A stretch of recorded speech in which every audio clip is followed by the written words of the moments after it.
And 100% it can, because exactly what I said. They have seized the means of production for critical supply lines, for critical goods. That's all they needed. Because we don't produce anything here, we have no inputs for those items.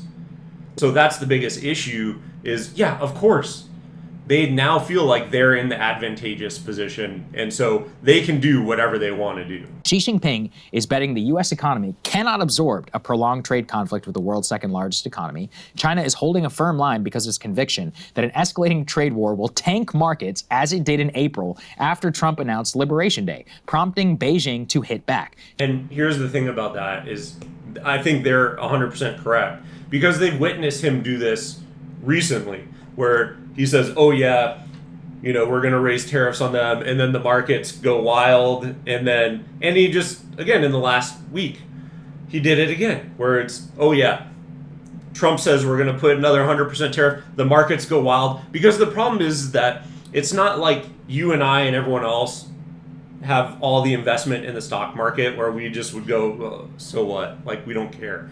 No, it's the institutional investors that get very afraid of the macro what it will do. And so they freak out, they pull their money, and that's what causes it to basically freak the market to freak out and either tank or rise. I wish someone would actually take that stance on it.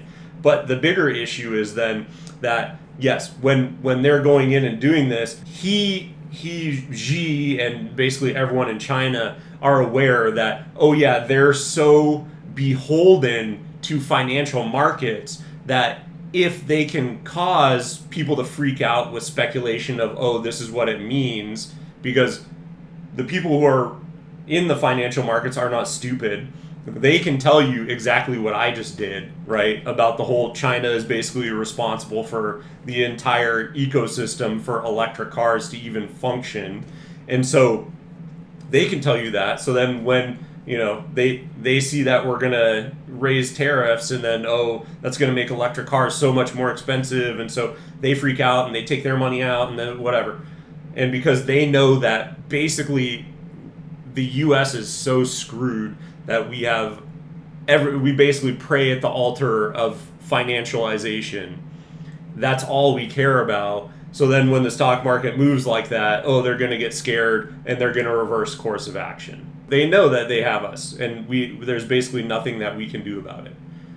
And oh, by the way, they have, once again, in the last week, they made the market with the same thing do a huge tank.